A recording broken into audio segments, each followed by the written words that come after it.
Hey everybody, welcome to TIW Podcast. I'm Eric, and today I watched Survivor Season 40 Winners at War, Episode 9.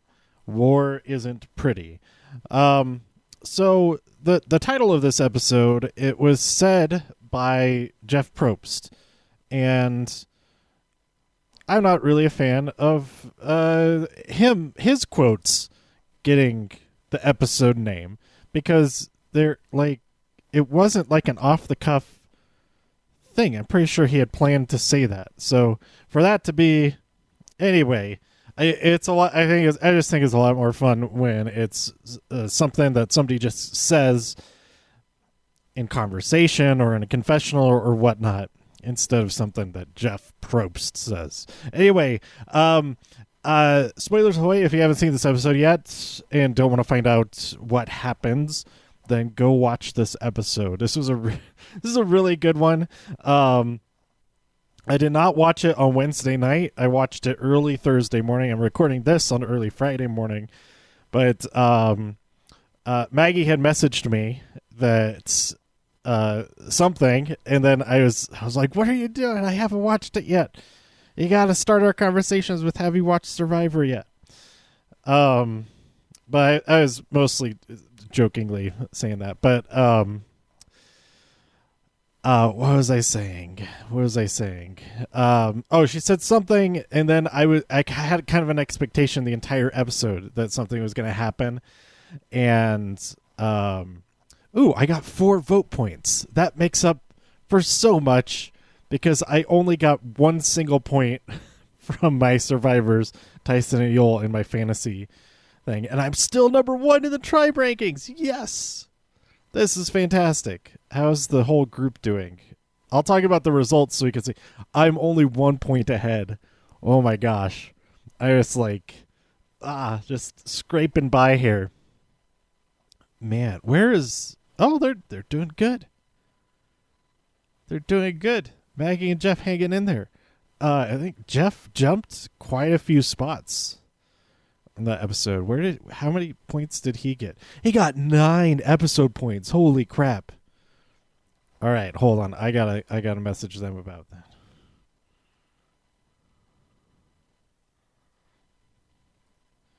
that. No, I'll message them later. I'll forget about it by then.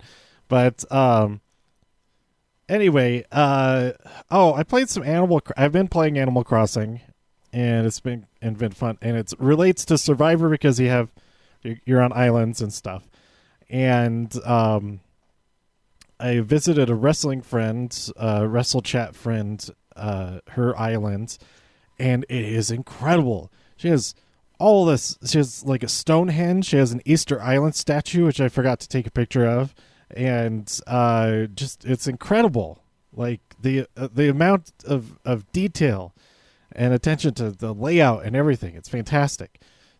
My island is garbage. It's like a Wendell's camp, whichever camp he's at. That was her island, and then anybody else's camp, that would be my island. It's like, oh, we have some bamboo laid across the ground, and that's it.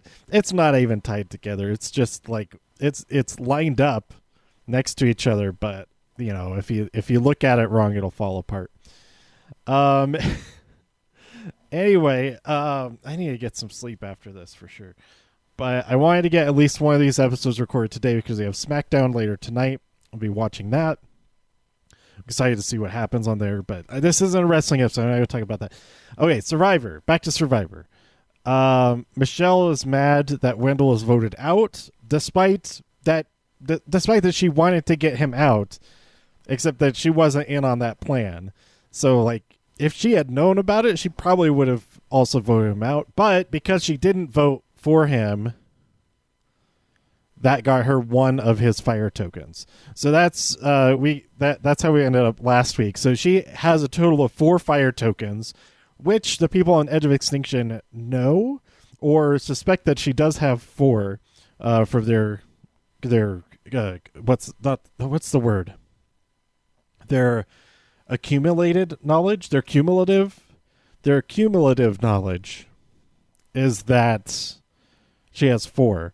So they get a clue over on Edge of Extinction. Oh, before that, Adam suspects that there's an idol on the podium at Tribal Council. And this is what I thought. Okay, so Maggie said, I really like Adam more, or something like that. She said that she likes Adam more this episode. And so when he said that, it's like, oh, that has to have something to do with it. Is that actually an idol? That would be amazing. And like his whole gameplay in this episode is like based on that idea. It's like this is like a Hail Mary thing that he's pretty sure that is an idol. And so he kind of plays a lot harder than he probably should, brings a lot more attention to himself than he probably would have otherwise. But anyway, over on Edge of Extinction, they have that history repeats itself as their clue. And Danny realizes, oh, maybe they're not talking about challenge. Everybody goes to where they had challenges already this season. Danny realizes maybe they're talking about last time there was Edge of Extinction. And then they remember where Aubrey found an idol or whatever it was, an advantage.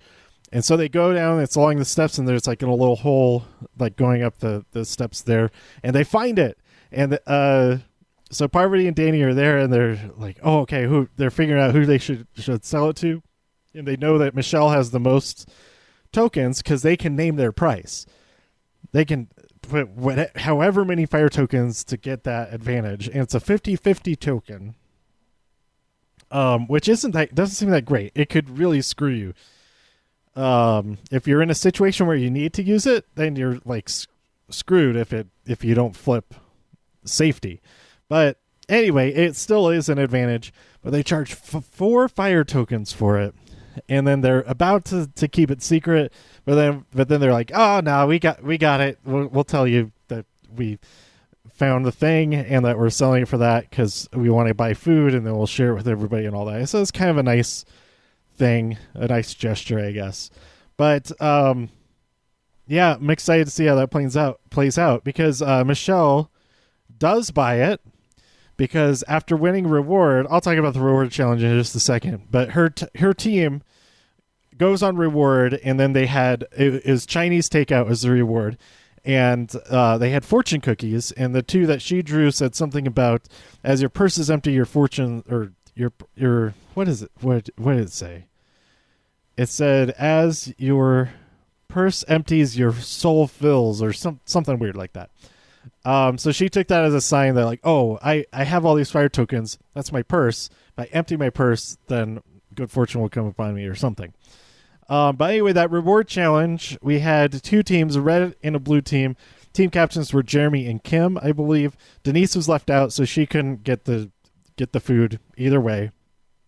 I was rooting for red to win because Tyson, I could get points for Tyson winning stuff. But that team did not win. It was Tyson, Adam, Tony doing the physical part, which they had to take these wooden fish that were on a net out of the ocean and transport it up to where they do the puzzles. And then Nick and Jeremy did the puzzle on that side. They were doing really well. I thought they had it. But on the blue side, the physical part of it was Kim, Sarah, and Ben. And then the puzzle part was Sophie and Michelle. So all the girls on this team plus Ben, and they nailed it.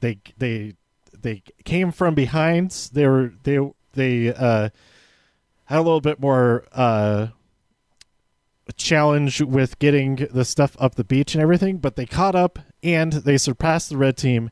They won the Chinese food lunch. But Sarah says, can I give it to somebody else? And she gives it to Nick because it's his birthday. And she was just doing it to be nice. Like in the moment, she thought that would be nice because it was his birthday. And nobody believes that one bit. And that concerns me a lot because Sarah's my pick to win. So I don't want her to get ever eliminated at all. But luckily she was, well, we'll get to that. But everybody was like, oh, that's a total gameplay move. And even Nick was like, oh, yeah, I gotta vote Sarah out. Like, she's a huge target. She's doing that to score points and all that. So I'm glad that didn't work out that way. So spoilers to the other. Sarah is not voted out in this episode. So back at camp, they're like, okay, we're okay with Sarah being the target. Adam was okay with that. Everybody's talking all that. Michelle buys that 50-50 coin after having that nice lunch and the fortune cookies. And then we have the immunity challenge. Immunity at sea. They have to balance on these floats, these like triangle wedges. That's what wedges are. Wedges are triangles. But just these very narrow little ledges along each side of the wedge. The ledge wedges. They're floating out in the ocean. So like the way the ocean is moving and the way the wind is blowing, all of that makes it all compounds to be very difficult. And I was impressed with Ben's skills at this, that he was doing like kung fu, like disciplined direct movements, like the little robots in the OA, that there's like the little robots that do the 6 movements, or is it 7 movements, 8 movements, however many movements they have to do, open up the portal to the other dimensions or whatever. Have you seen the OA? Go check out the OA. It's pretty good, although it's kind of unsatisfying that there's definitely should be another season, but there is not. I finally watched the latest season like a month ago or so. It's really good. It's really weird, but it is really good. Oh my gosh, is that... I wonder if that's the same actor. I don't think it's the same actor. It might be. I don't know. Anyway, so we have this immunity challenge that's happening. Michelle's out first, followed by Denise, then Tyson, Jeremy, Tony.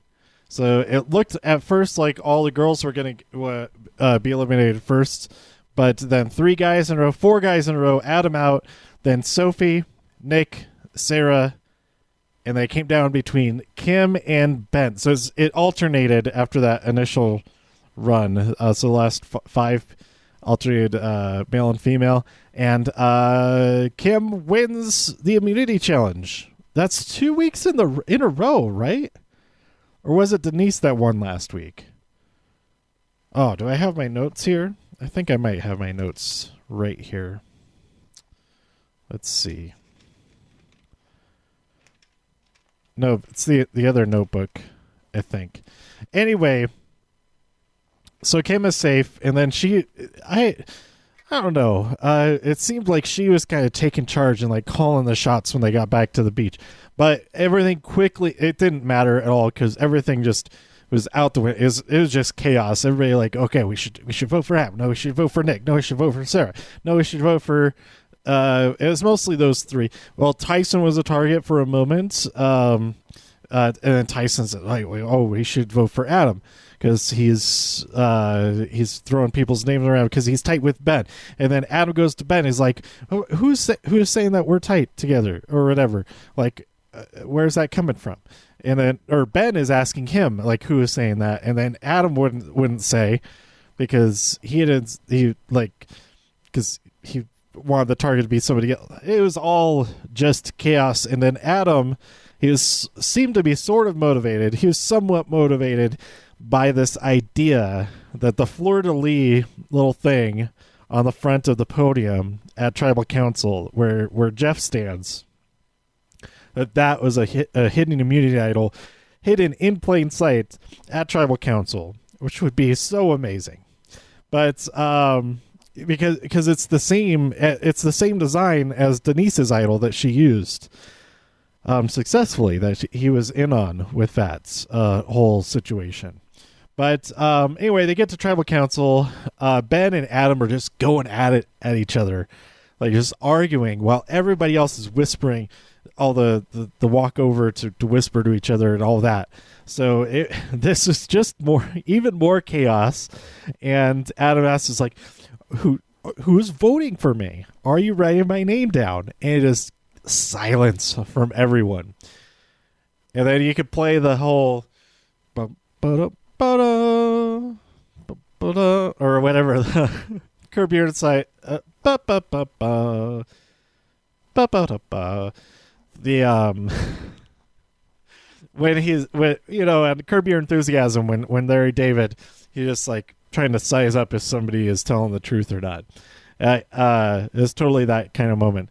But anyway, everybody goes and votes, and before the votes are read, Adam goes like, "Hold on."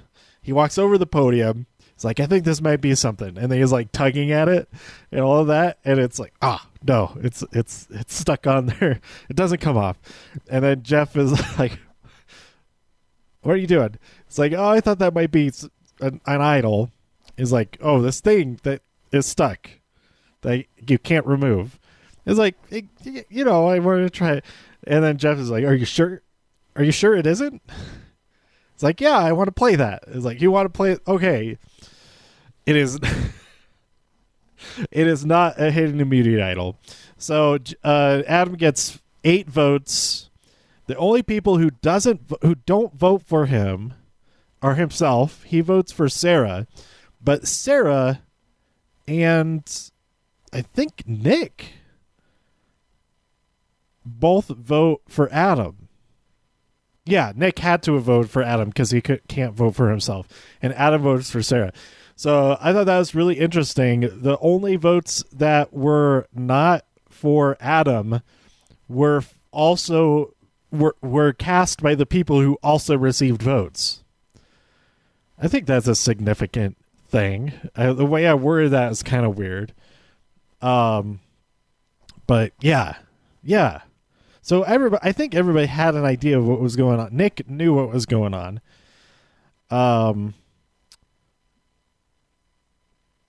No, wait. Who voted for Nick?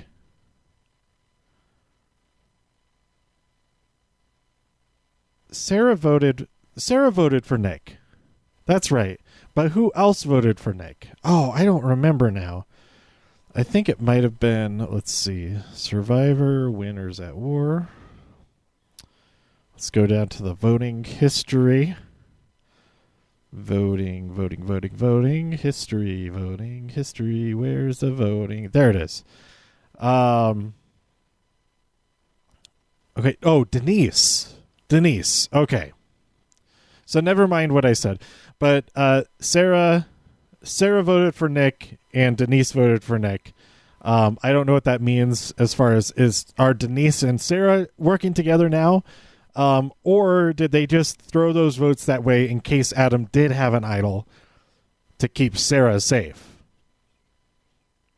I mean, Sarah definitely would have wanted to keep herself safe if she knew that Adam was going to vote for her.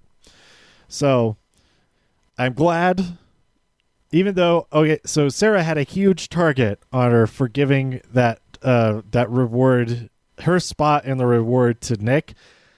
But I mean, she only got one vote, and it was from the person that everybody was targeting. So I think that's good, awesome for Sarah, I think. But anyway, I'm excited to see what happens next. Adam had one token, and he gave it to Denise, presumably because Denise did not vote for him, and he probably knew that she did not do that. So that's a good thing for sure. But but Denise did not vote with Adam. She didn't vote for Adam, but her vote did not align with Adam. So I don't know what that means either. We'll see what happens next week. I think I watched the preview for next week, but I don't remember anything about it at all. If I did, I'm pretty sure I did, because it started to play right into interrogation, which I watched the first episode of that. I thought it was really good. It's got Peter Skarsgård on there. I think that's his name. He's just so freaking good in everything I've seen of him. But so I had to have watched the ending here, but I don't remember what happened there. So real quickly, I usually do this on the Raw show or the wrestling shows or whatever. I don't talk about a whole lot of other stuff that I've been watching on these Survivor episodes, but you know what? Why not? There are four shows that I usually watch, like either late Monday night or on Tuesday, to get caught up on these last few weeks. Starting with The Walking Dead, we have the makeshift finale for the season's episode 15. Episode 16 will be aired at a later point. But the episode 15 still is pretty cool way to go out for right now. Anyway, I mean, there's lots of stuff that definitely going to be resolved in the next episode, but there's also a lot of stuff that was like kind of concluded enough in this one. So I did enjoy that. We also had Better Call Saul, always amazing. This episode was just even more so. It was like, holy crap. This was like, I think this is the episode of the season so far in a season full of fantastic episodes. Then we had episode 7. I think that was episode 8 of Saul. And then we had, I think it's episode 7 of Dispatches from Elsewhere, which felt like it was like the last episode because so much stuff gets like kind of resolved in this one, but there's 3 more episodes. I don't know what's going to happen next, but I really like this episode. And then finally, Westworld episode 4, I think it is. So great. So great. There's a huge question posed in episode 3. In episode 4, I did not expect it. I thought we were going to find out like at the end of the season maybe. But the next season is just blown wide up. I was like standing up in my living room by myself clapping for when that was happening. I didn't stand up. I was clapping, but I didn't stand up. Why would I stand up? So go watch all four of their shows are so freaking good. You got to watch them. And Survivor, I just like it more and more every episode this season. And then Devs, like I said, there's only one more episode. I just watched episode 7. Oh, I think I was talking about Devs, and then I made a mistake remembering something that I just cut out. I just re-recorded and didn't mention Devs at all. So back when I was talking about the OA, that segued into me talking about Devs, but I cut it out. But now I am talking about it. Go watch Devs. 7 episodes so far. There's one more episode. It airs next week. It's freaking awesome. Nick Offerman is in it. He is not funny in it. So don't go. It is not a comedy. I've talked about this on the show before. It is not a comedy. There's maybe some kind of funny aspects to it, but it is for the most part like a real psychological trip, like a philosophical, existential crisis invoking type of show, and it's awesome. So go watch Devs. Like all 5 of those shows I just mentioned, plus Survivor, all fantastic, and yeah. All right, that's it for Survivor this week. Let me know what you thought about this episode by tweeting me at TIW Podcast. Go to TIWpodcast.com for more views. If you enjoyed this episode or anything else on the site, please share some links with your friends. Subscribe on iTunes, Spotify, Stitcher, YouTube, wherever you like to listen. Stay safe, healthy, and happy out there in all of the infinite multiverses, and I'll see you next time here on TIW Podcast. Bye.